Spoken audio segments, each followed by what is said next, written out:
Hello, everyone. Welcome to Revenge with Harlan, where we listen and share thought-provoking stories. Be sure to subscribe so you don't miss a new episode. And now, let's get started. If someone had asked me, how many times does a father have to stumble before he has the courage to say, enough? I would have laughed sadly and replied, probably so many times that he loses his voice. I used to be that kind of person. My name is Edward Miller. My friends call me Ed. I live in Kalispell, a small town in Montana where summers smell of pine needles and winters have snowflakes on the wooden fence. That morning was my 66th birthday. Sunlight streamed through the kitchen window, streaking onto the half-finished china cups in the sink. On the table was a note I had scribbled the night before. Beef, corn, charcoal, salt and pepper, beer, bread. I was planning to invite some old friends over for a BBQ in the backyard. Just a small meal, nothing fancy. I didn't have many birthday wishes. I just wanted a little laughter in the house. I stood against the kitchen counter, clearing my throat. Chloe, can you take me to the store for a bit? I'll buy some things for dinner tonight. My daughter looked up from her phone, her eyes as cold as the ice on the banks of a river just drained in spring. Are you kidding? Her voice made me pause. No, just around Frontier Market and back, about 15 minutes. We're not chauffeurs, she said, her voice as hard as the edge of a table. You're in our house, you know. You're a burden. The kitchen fell silent, save for the faint hum of the refrigerator. I heard those 3 words fall on me, burden, like a stone dropped into water, sending cold circles through my chest. Brandon, her husband, stepped out from the doorway, arms crossed, his face sullen. Go ahead. Don't bring your old friends home to make noise. This is our house. I looked around. The kitchen I had repainted early last summer. The white picket fence I had built. The dining table I had replaced with wood. I said nothing. I just folded the paper and put it in my pocket. Okay, I'll go, I said, trying to keep my voice even. I called a taxi. About 10 minutes later, a yellow sedan stopped in front of the door. The driver was a man in his 50s with salt and pepper hair and a name tag named Luis. He nodded, his eyes warm, like someone who had seen many stories in his life. Where are we going? Frontier Market. Get some baked goods. He glanced at the paper in my hand and smiled. Birthday? I smiled wryly. Probably. The streets of Kalispell passed by the window like a photo album. The little bookstore where I used to take Chloe to read children's books. The park where I ran after her to hold her bike when I was 6. The Birch and Bean coffee shop on the corner, where I occasionally stop for cappuccino. A little habit I've kept since Maria, my wife, passed away. 8 years. At the supermarket, I picked out thick ribeyes, corn on the cob, a bag of good charcoal, and some long bread. The young but polite cashier helped me arrange my things. Happy birthday, he said. I barely nodded. The simple wish made my eyes sting. Back home, I carefully put the things in the refrigerator and arranged the dishes on the dining table.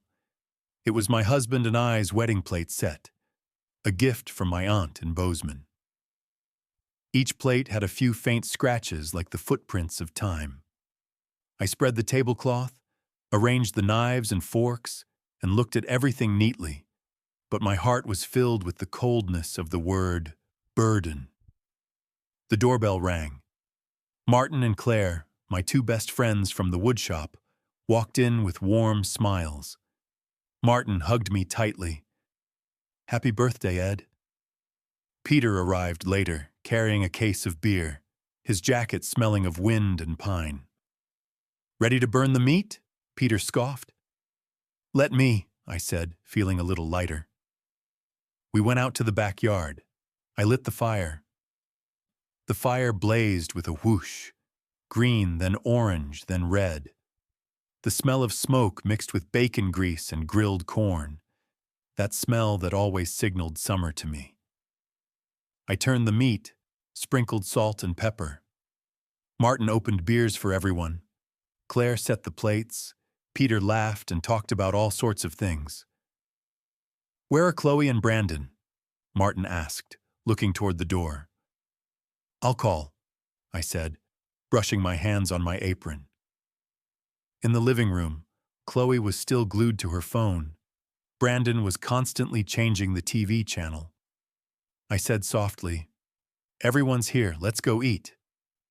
Chloe curled her lips. "I don't have time to attend the senior club." Brandon added, "Don't drag us into this." I stood for a second. I didn't beg. I just nodded and turned away. Behind me, the TV was turned up loud again. Outside, I saw my friends' eyes pass by me, then slightly avert their gazes, the kind of avoidance that was done because I was afraid the other person would see my pity. Martin quickly started a new conversation. Peter added a few jokes. Claire said, "The meat smells so good," even though her throat must have been choking. We ate. The beer was cold, the corn was sweet, the meat was just right. But the meat in my mouth suddenly lost its flavor. I smiled, but my eyes must have been sad. Occasionally, Martin looked at me as if he wanted to say something. When he had finished a can of beer, he looked at his watch and said, "Claire has an early reading tomorrow. We'll go home, Ed." "Thank you, guys. I'm so glad," I said, but my heart was empty. I saw them out the front door. The taillights disappeared around the corner. I stood there for a long time, listening to the rustling of pine needles, then went into the house. Chloe and Brandon were waiting in the living room. Their arms were crossed. Their faces were like two tightly closed pot lids. "That was an impressive party," Chloe said, her voice hollow as a half-drunk beer can. Brandon growled, "You're staying here. You don't have the right to invite anyone else. You hear me?" I looked at the two people in front of me, the daughter I held when she was born, the man I'd called son-in-law, the man I'd given money to start a shady business. I felt something suddenly flip inside me. But it wasn't anger. It was a quiet, decisive thing. "So," Chloe continued, "if you don't respect our house rules, you should go somewhere else." "Fine," I said. I didn't raise my voice. I went upstairs, opened the closet, and pulled out the old suitcase. The suitcase had accompanied me across several states when I was young. I folded my clothes neatly, grabbed my toothbrush, my shampoo bottle, and a framed photo of Maria. She was smiling brightly in the photo, her eyes crinkling at the corners from laughing. I wrapped the photo in a soft shirt. I also took an old stack of papers, the receipts I'd kept in my habit of keeping. I suddenly wanted to look at them again, not to calculate, but to say goodbye. I remembered Chloe's college tuition, $40,800 divided into 4 installments. I wired it like a soldier's paycheck. I remembered $14,900 for an app project Brandon had promised 3 months of revenue. 6 months later, nothing but apologies. I remembered the $715 emergency room bill from the time Brandon sprained his ankle while researching in the mountains near our house. It appeared on my card as if from thin air. I remember the $2,500 cost of Chloe's wedding 6 years ago. Back then, I told Maria, "It's worth it. As long as our child is happy, that's all that matters." I zipped the suitcase. The click sounded like chalk on cement. Clear, crisp. I went downstairs and set my keys on the table. The small click changed the room. "Where are you going?" Brandon asked, sounding genuinely confused for a second. I'm leaving, I said. I opened the door, the night air hitting my face, the smell of cold pine.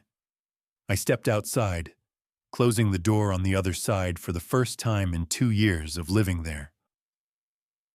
The street ahead was dark enough to hide everything I didn't want to see anymore. The Kalispell night was quiet. I dragged my suitcase over the cracked sidewalks, each bump giving my hand a slight tug. I knew there was a small motel at the end of 2nd Street called Cedar Ridge Inn. The red vacancy sign was like a wink. Room 14, back, quiet. The young receptionist smiled, her eyes dark from the night shift, but still polite. The key was a real metal key. It felt good to hold something heavy. The room smelled of old floor cleaner mixed with cigarette smoke. The bed wasn't big, but the sheets were clean. I put Maria's picture on the nightstand. I opened the window a crack to let the night breeze in. From somewhere, the smell of pine and hay drifted in. I turned off the light. Darkness covered the room like a thin blanket. It had been a long time since I'd slept so soundly. The next morning, I woke up early. In the bathroom mirror, a man looked like me, but somehow different. His eyes were less droopy, his shoulders no longer weighed down by an invisible weight. I wore my smoothest shirt, khakis, and the shoes that had accompanied me for years. I dialed the taxi number. It was Luis again. "Frontier First Bank," I said. He nodded. When we rounded the corner, Birch and Bean's yellow light was on. At one point, I almost told Luis to stop for a cup of coffee, but I thought, later. Let's do the important work first. The lobby was cool. The teller, wearing wire-rimmed glasses and in her 40s, looked at me with the patience of someone who had been in the business for a long time. "I want to deauthorize all subcards and stop Chloe Miller and Brandon Miller from accessing my account," I said. "Can you do it now?" She paused, then asked, "Are you sure?" "I am sure," I said. My voice sounded strange to myself, strange because it was clear. She handed me a stack of papers. I signed. Each signature felt like a bolt being undone. Click, click. I had heard too many bolts in my life, from storage doors to wooden cabinets, and it had never felt so light as this. When I left the bank, my phone vibrated. I didn't need to look to know who was calling. I left the vibrator in my pocket until it stopped. There would be more calls later. Luis drove me back to the motel. As soon as the car pulled up, I saw Brandon standing under the Cedar Ridge Inn sign, as if he had been there all along. His shoulders were bulging in his coat, his hands open and closed. His face was red.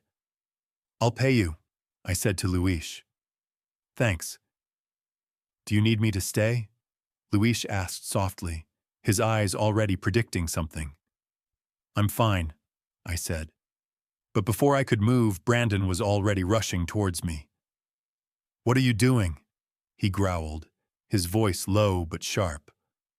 "Our card is blocked. Our August flight is also canceled. Are you crazy? You'll fight back right now." I straightened, took a half step back. "That's my money," I said each word. "I'm determined." He raised his hand, as if to grab my collar. Before I could react, Luis opened the car door, stepped out, and stood between us. His voice was low and calm. "Hey man, don't do that. He's being nice. It doesn't require force." Brandon paused for a second. Maybe he didn't expect a taxi driver to dare interfere. He glanced at Luis, glanced at me, then abruptly backed away, cursing under his breath. He climbed into the car, hit the gas, and made a long trail of gravel. I watched, realizing my hands weren't shaking. Luis turned, looked at me, and curled his lips. "I hate seeing people pick on nice people," I owe you a favor, I said. No, he shook his head. You just looked better this morning. He waved and drove away. I stopped in front of the pink vacancy sign. I knew the day was just beginning. I walked to the old downtown office district, where the red brick building of Collins and Hart stood. Inside, there was a smell of old wood and leather notebooks. Andrew Collins, a lawyer in his mid-40s with a careful expression, stood up and shook my hand. I want to revise the entire will, I said. My assets will go into a small trust to help the elderly who have been abandoned by their families. I want the rest to go to the town library. My children are no longer on the list. Andrew looked at me for a long time, without judgment, without curiosity. He asked for details, explained each step, how to transfer the assets, how to set up the trust, who the representatives are, when it will be executed. He spoke in a voice as flat as a ceiling fan. Steady, I signed. Each page turned like a door closing softly. I thought of Maria. If she were still alive, she would probably look at me, say nothing, just hold my hand a little tighter than usual. Stepping outside, the Kalispell sun was bright. I suddenly wanted to sit somewhere. I remembered Birch and Bean. I called Martin. Are you free? I need a cup of coffee and a friend to sit quietly and listen to me.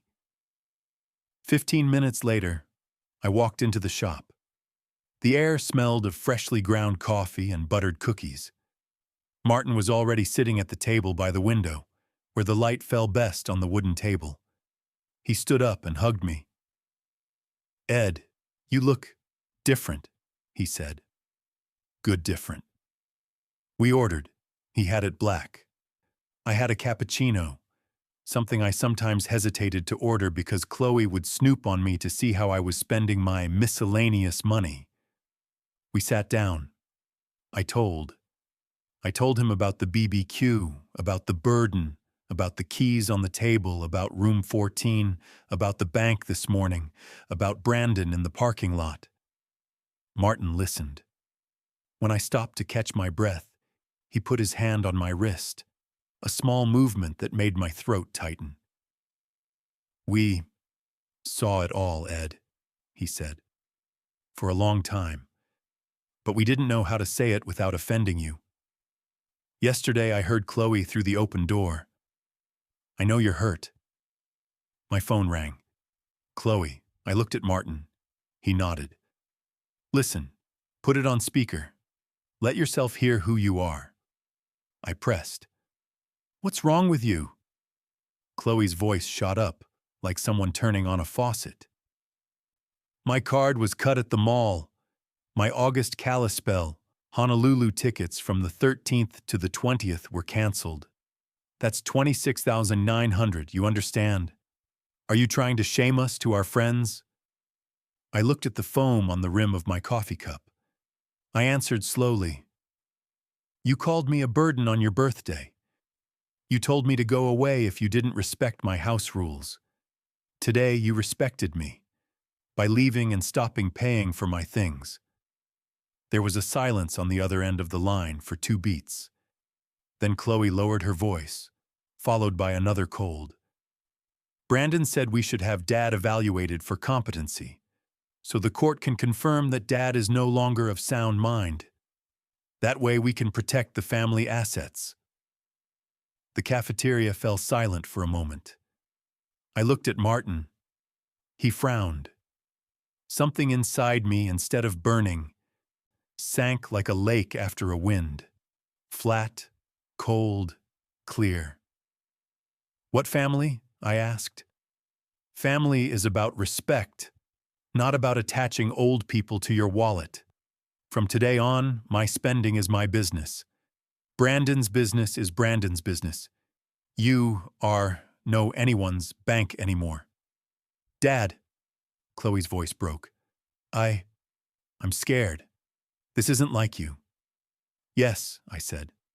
The one who didn't dare refuse, the one who only apologized and paid, is gone. He died last night when you told him to leave the house. The one you're talking to is the one who's left, the one who wants to be proud. I touched the screen. The call ended. After a while, there was applause. Not loud, not boisterous. An old man at the corner table clapped first. The waitress clapped too. Then a few more. Martin smiled, his eyes red. "Nice one, Ed."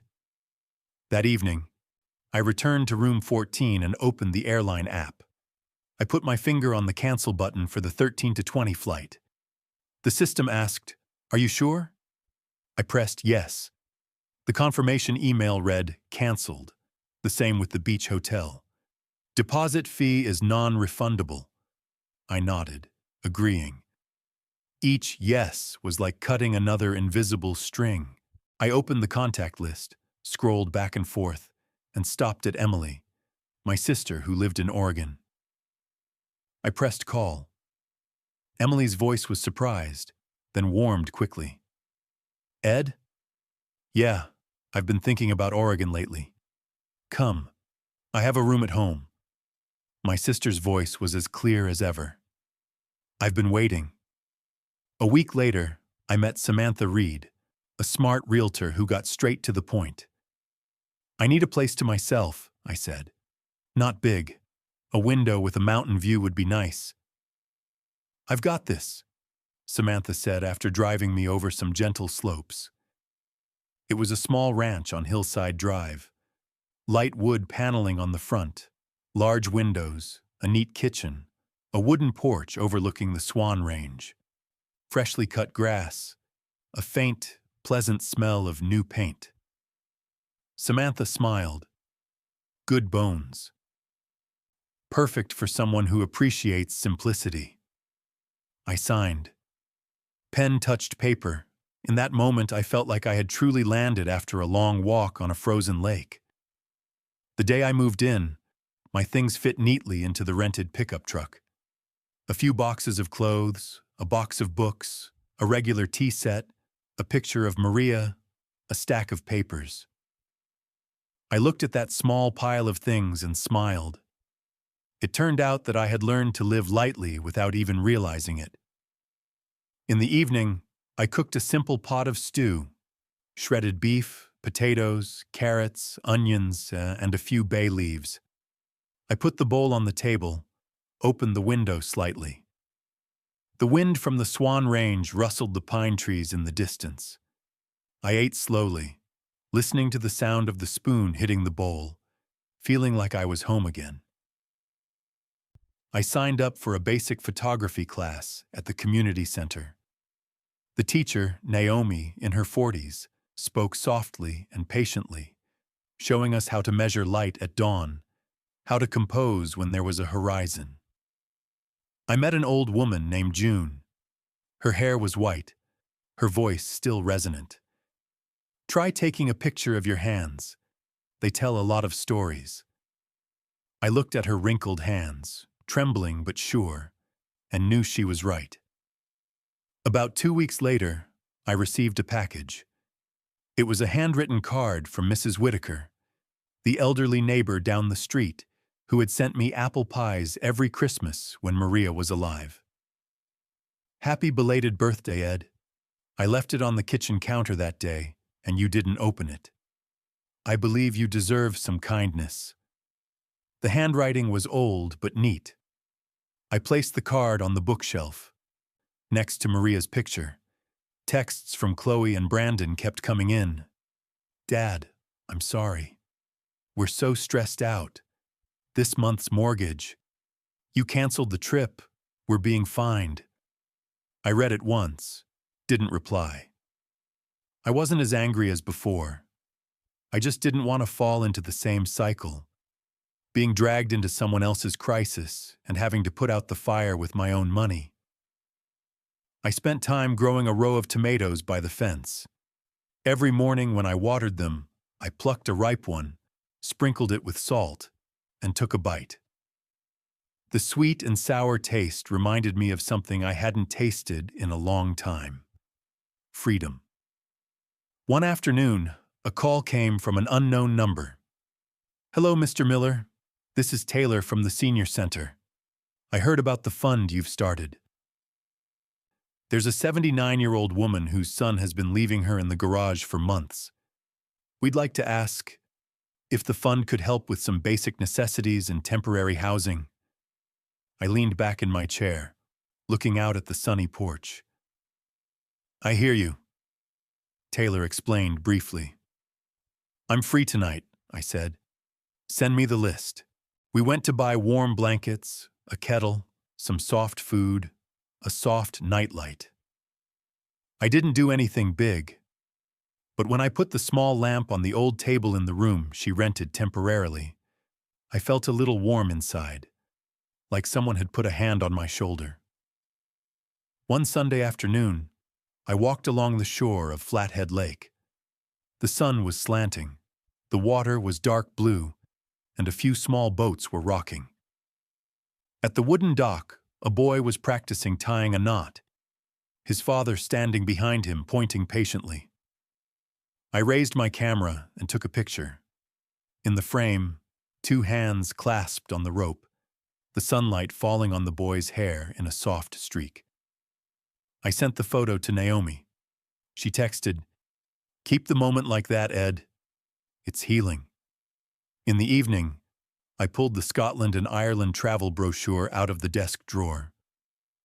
I unfolded it and folded it to memorize it. I didn't book a ticket. I wasn't in a hurry. I was just trying to imagine a dream that had been saved for too long.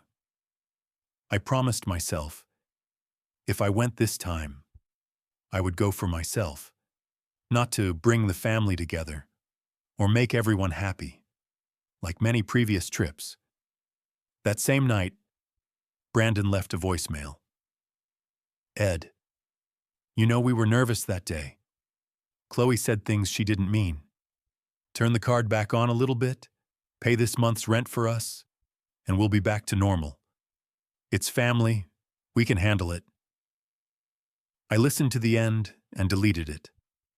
I wasn't angry. I was just tired of the word family being used as a bargaining chip. Family isn't a string around an elderly person's wallet. Family is how people call each other and treat each other when the other is weak. The next day, I got another message, this time from Chloe. "Dad, I've been reading about family boundaries. I know I was wrong. I want to see you, talk it out. Can you give me a schedule?" I typed and deleted, typed and deleted. Finally, I wrote, "When you're ready to listen, not just talk, I'll be sitting at Birch and Bean at the window table this Tuesday at 3. On the appointed day, I arrived 10 minutes early. I ordered a cappuccino, got another glass of water. I sat at the window table where the light poured in warmly. I looked out. Cars, pedestrians, a golden retriever leading a silver-haired owner across the street. I felt calm, a calm I'd rarely found before. At exactly 3:30, Chloe walked in. She stood in the doorway, rolled her eyes at me for a second, then walked to the table. Her eyes were a little puffy, like someone who'd been crying. I gestured for her to sit down. The waiter brought another pot of hot tea. "Dad," Chloe said, "I'm sorry." Her voice broke on the word sorry. She took a breath.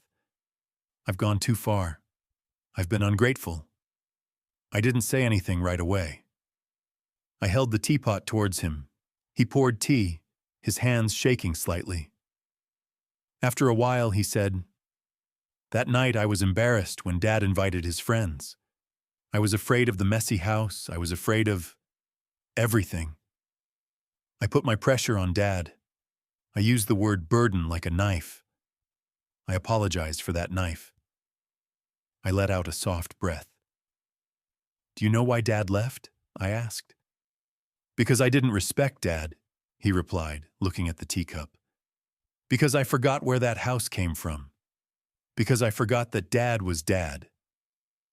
"Dad doesn't need me to be grateful," I said. Dad just needs respect. Dad needs a voice, not a card. We sat in silence for a long time. The sound of spoons lightly clinking against the cup. Chloe added, I want to fix it. I don't dare ask Dad for money. I want Dad to give me a chance to be a decent daughter. I'll work overtime. I'll cut up the extra card. I want Dad to show me how to budget, I nodded. Dad can show you how to budget, but Dad won't pay your debts. Dad won't remove the boundary anymore. Chloe said yes, softly. She bit her lip and nodded. I understand. There was no dramatic hug that day. We talked about small things, my tomato patch, the photography class I was taking, how June liked to tell stories about her husband sitting in the west window waiting for the sunset. Chloe told me she was taking a communication skills class at work, and that her new boss was strict but fair. We left the cafe as the sun slanted golden on the sidewalk. Before leaving, Chloe hesitated for a second, then took my hand. Hers was warm. In the evening, I stood on the porch of my new house, watching the swan ranges turn purple. I remembered the afternoon many years ago when I was teaching 6-year-old Chloe to ride a bike. She fell off, scraped her knee, and cried, and was angry. I had said, if it hurts, cry. If you're tired, rest. Then ride again. I said the same thing to myself today, and it seemed to work. The next few days, I continued my photography class. I got up with Naomi and the group of students at 5 a.m. to photograph the thin mist at the edge of the forest, the first rays of sunlight breaking through the pine trees. I bought a cheap old tripod at a flea market, cleaned it, and it now accompanies me on every little trip. I also visited the senior center more often. I heard a story from June about her ex-husband who wrote poems to her on bread wrappers. I heard a story about a man named Harold whose son cleaned out his bank account and left him with an empty room. I don't have magic, but I do have time and a little money. Taylor and I divided it up. Some blankets, some soft food, a few weeks' rent, simple paperwork. A little for everyone. One night, I got a text from Emily. Oregon is beautiful at the end of September. Come over. I opened the closet, pulled out the Scotland flyer, looked at it for a while, and smiled. Oregon first, I texted. I'll cook clam chowder. My sister replied immediately, yes. I thought about Brandon. He hadn't texted me in weeks. Maybe he was busy. Maybe he was angry. I don't know. All I knew was that I no longer felt scared when I thought about him. I no longer felt the need for him to recognize my value so that I could know I had value. I had realized it myself. One afternoon, Martin called. Look, he said. Claire wants you to take a photo shoot for her book club. How much will it cost? I laughed. No, I'll just do it for fun. No, you have to take money. Not much. But you have to learn to accept what you pay for. Anything of value, you have to pay for it. I was silent for a moment, then nodded. Okay. The shoot took place in Claire's backyard. The aunts and uncles set out cookies, hot tea, wooden chairs, and books on the table. I took a picture of smiling eyes behind glasses, of a chapped hand turning a page, of a man's worn shoes placed next to a sturdy chair leg. I sent photos, received a small envelope of cash, and, strangely, didn't feel as embarrassed as I thought I would. I knew it wasn't about the money, it was about the recognition. Another night, Chloe texted, Dad, I made a budget. I cut up my secondary card. I paid off some of my credit card debt. I'm sending it to you to see if I'm doing it right. The spreadsheet she sent was messy but an effort. I pointed out a few things that needed fixing, complimented her on setting aside a small amount for emergency savings. She texted back a shy, smiley face. Thanks, Dad. I didn't expect everything to be perfect right away. I knew people don't change that quickly. But every Tuesday, I still sat at the table near the window of Birch and Bean. Some weeks Chloe comes, some weeks she doesn't. Some weeks Martin stops by to tell me about Claire's obsession with detective novels. Some weeks I sit alone, watching the sunlight change color on the table, listening to the sound of spoons clinking glasses. I don't feel lonely. I feel enough. One night, I opened a wooden box containing some odds and ends, a few letters Maria wrote years ago, an old movie ticket from our first date, a button left over from the shirt I wore to my wedding. I read a letter Maria wrote in blue ink. Ed, don't forget to keep something just for you. Otherwise, you'll run out before you know it. I put the letter back. I thought, I've forgotten for a long time, Maria, but I'm remembering now. At the end of the month, I stood on the porch, watching the sunset gently brush the Swan River. I wondered if I had gone too far, too hard. But then I thought about every time I was brought to my knees by words that made me smaller.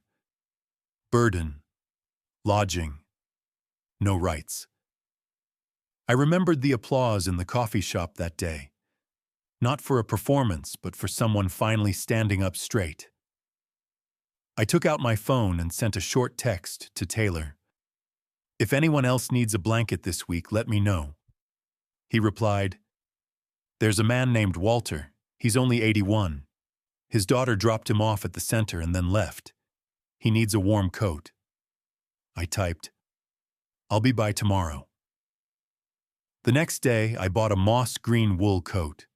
When I put it on Walter, he said, Thank you, very softly. I said, If you're cold, zip it up. He nodded, his eyes watering but his mouth smiling. I walked out the door, the cold wind hitting my face, and I felt warm.